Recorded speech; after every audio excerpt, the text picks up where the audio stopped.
Bugun MyCastle jamoasi bilan piknikka chiqqan edik. Bir tomondan xursandmiz, bir tomondan ozgina dilg'ash bo'lgan joylari bo'lyapti. Odamzodni qadami yetsa, обязательно musor qilishni o'rganadi. Salafan, salfetka, одноразовый idishlar. Nima bo'ladi shu o'tirgan joyni yig'ishtirib, sidirib, o'zidan keyin musorlarni olib ketsanglar.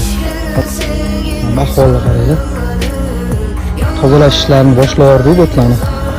Qo'limizdan kelgancha, Alloh qodir qilgancha yig'ishtiramiz. Bu ketishda davom etadigan bo'lsa, odamda kelgan sari, borgan sari bu musorxona bo'lib battar qirqlashadi. Insoniylik burchimizni bajarish maqsadida tozalab qo'ydik. Davom etamiz. Iltimos qilamiz. Pikniklarga chiqqaninglarda u yerdan keyin tozalab ketishinglarni. Videoni maksimalni tarqatib qo'yishinglarni so'radim. Balki kimlar uchundir ibrat, kimlargadir manfaatli bo'lar. Foydamiz tegsa, shu insoniyatga, jamiyatga, tabiatga biz xursand bo'lamiz. Lokatsiya so'raganlarga Toshkent viloyati, bu yog'ini aytmay qo'ya qoling. Keyin javobgarlik hissi degan narsa bor. Xuddi shu holatga yana musorxona qilib tashaladigan bo'lsa, o'zimizni aybdor his qilamiz.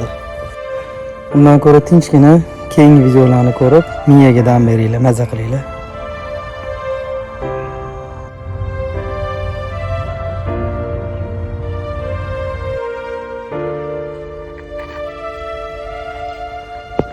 Qancha musor chiqdi doniki?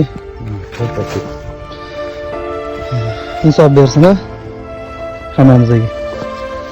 Tozalab ketdik. Boshqalarning ham kechiramiz.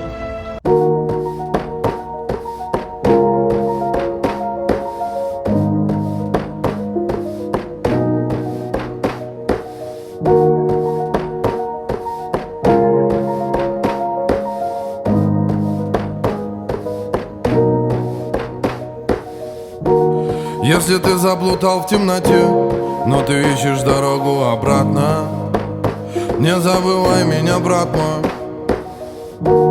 Если в сердце ты ищешь ответ, заблудившийся неоднократно, ты вспоминай меня, брат мой. Когда кажется то, что расстрел лучше, чем постоянная крайность, не забывай меня, брат мой. Когда кажется, сил уже нет, а душа твоя светлая в пятна, ты вспоминай меня, брат мой.